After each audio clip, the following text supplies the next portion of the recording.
contains tocopherol, a powerful antioxidant that has received a U.S. patent. Multiple clinical studies show hair grow is safe and effective in promoting new hair growth. In one study, 95% of Hello, hello, patients with hello. hair growth saw increased hair Aray. growth. Don't lose more time and more hair. Try hair grow today to feel and look your best. Just go to newnordicusa.com or visit Walgreens or Amazon to purchase. Look younger and feel more confident with hair grow by New Nordic at newnordicusa.com. These statements have not been evaluated by the FDA. This product is not intended to diagnose, treat, cure, or prevent any disease. But a dead body, Inspector. I may be able to help with that. This winter, all your favorite detectives are streaming on BritBox. Don't miss exclusive new seasons of Death in Paradise, There must be something we've missed. Vera, It wasn't an accident, was it, love? Father Brown, What did he look like? and more. Once you start investigating, you won't want to stop. We're done when I say we're done. Stream your favorite detectives only on BritBox. Start a free trial at BritBox.com. Owners, upgrade today and save on newer equipment. Buy direct from Schneider. Shop our inventory. We lower prices on hundreds of dependable used trucks and trailers. Pick from a huge selection of highly efficient sleeper and day cabs from Freightliner, International, and more. Round out your fleet with discounted trailer options, including dry van, flatbed, reefer, and tanker trailers. Morning, morning, morning, morning. At Schneider Trucks. Oo, late na ako. Late na naman. Late na lang ako dadaan. Wala na. Late na.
to immigration.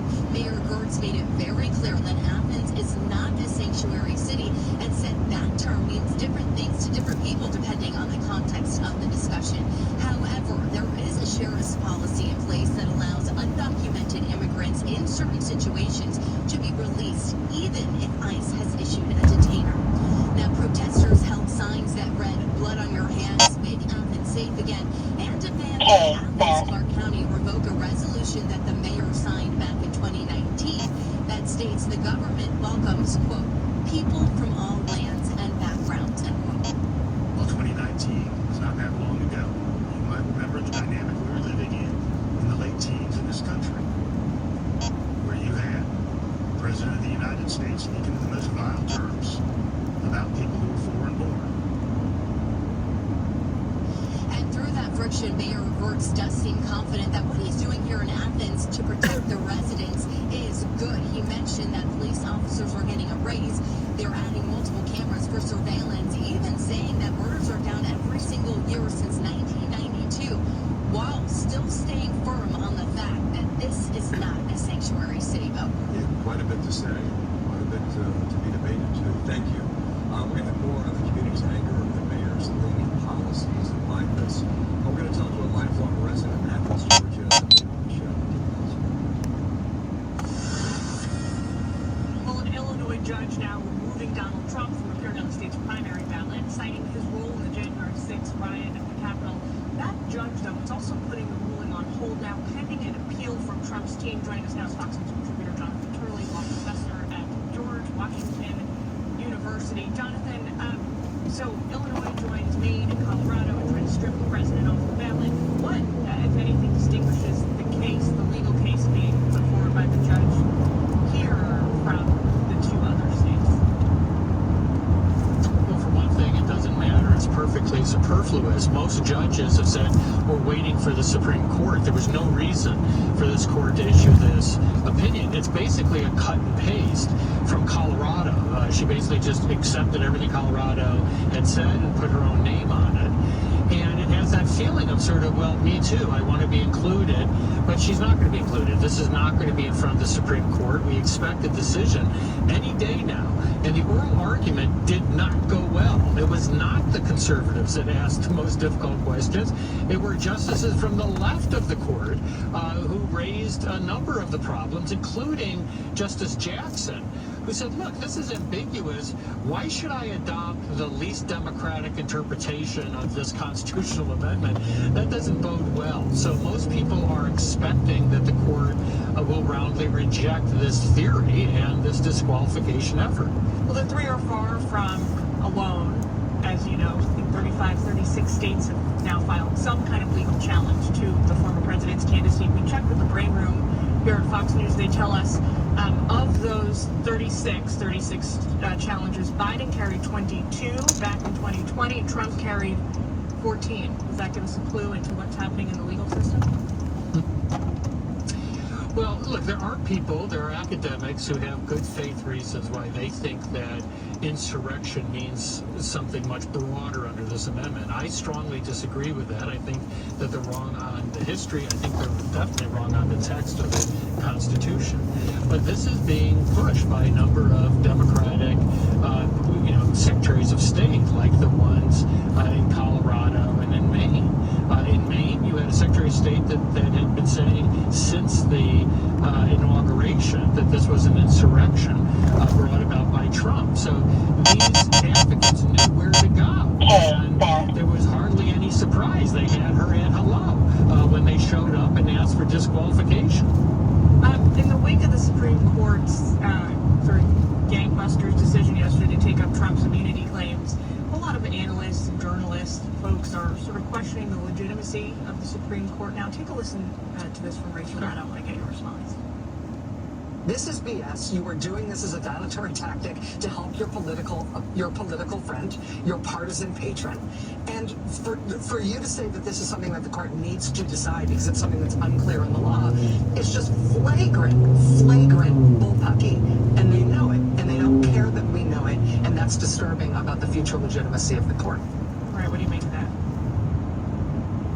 Well, I wrote about this on my blog this morning because this is why you have such anger. This is why people go to the homes of justices. This is what they hear in this echo chamber, that the court is a bunch of robotic, partisan hacks. You've had law school deans refer to them as hacks. And what people hear about that, but they don't hear the truth, that the Supreme Court has ruled against Donald Trump, against conservative causes regularly, including the conservatives on the court. You had one person yesterday say that, well, this just shows the court is part of the insurrection, and the insurrection is ongoing.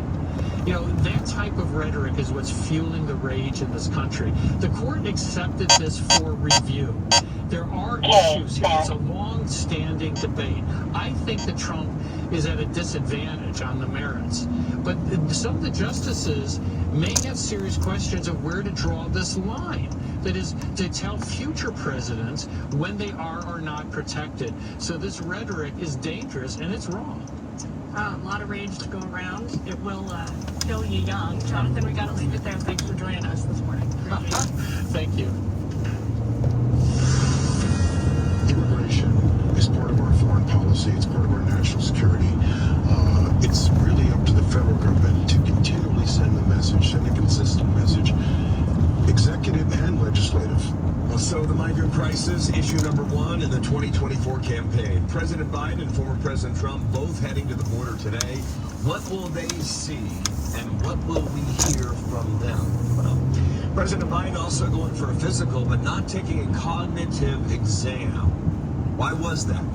What did the physician say? We're going to play that out for you and talk to Dr. Mark Siegel, who's here next to react.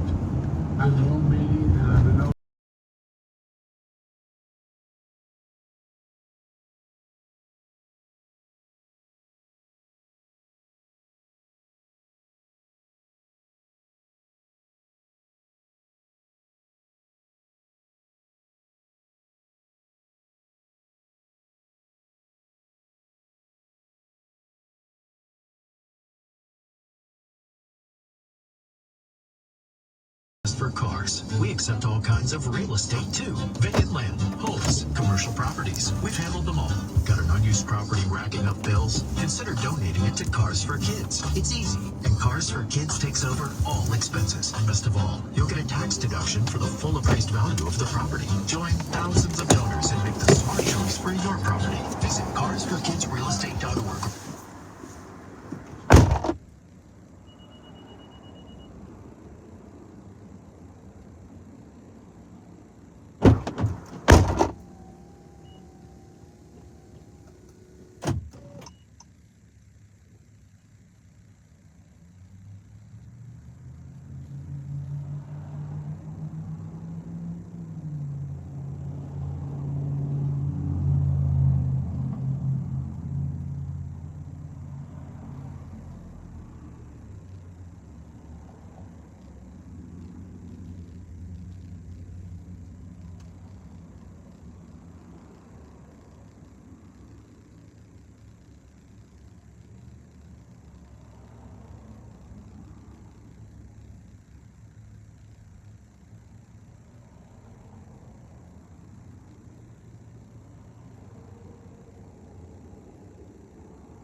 guys. It's cold. Bye bye.